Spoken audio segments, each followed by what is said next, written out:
Hi, welcome to Verse of the Day.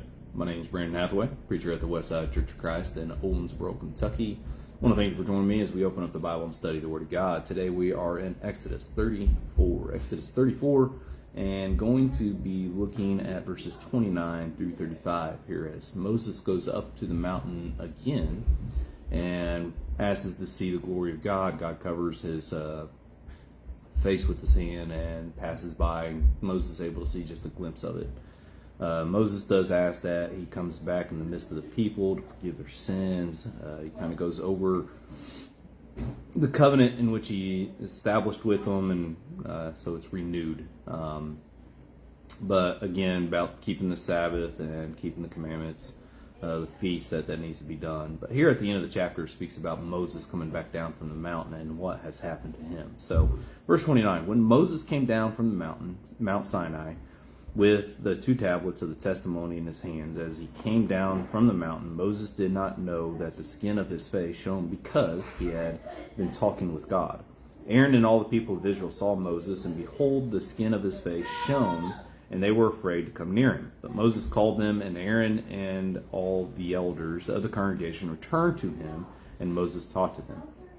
Afterward, all the people of Israel came near, and he commanded them all that the Lord had spoken with him in Mount Sinai. And when Moses had finished speaking with them, he put a veil over his face. Whenever Moses went in before the Lord to speak with him, he would remove the veil until he came out, and when he come out, told the people of Israel what he was commanded.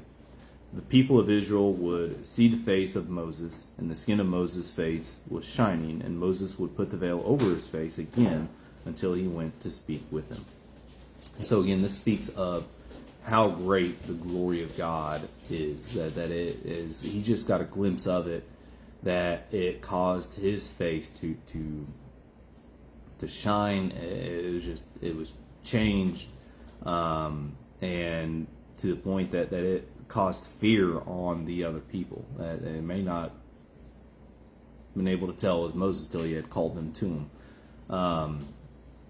And from that point on, it continued to serve as a sign that again, God was with them, God was among them, God continues to be among them. And so he would cover his face unless he was speaking to them, and when he spoke to them, he would take it off, and it would serve as a great reminder that this is the command of God. This ain't Moses just speaking and coming up with these rules of his own, but as he speaks with the Lord, and then he comes forth and presents the words of the Lord to him.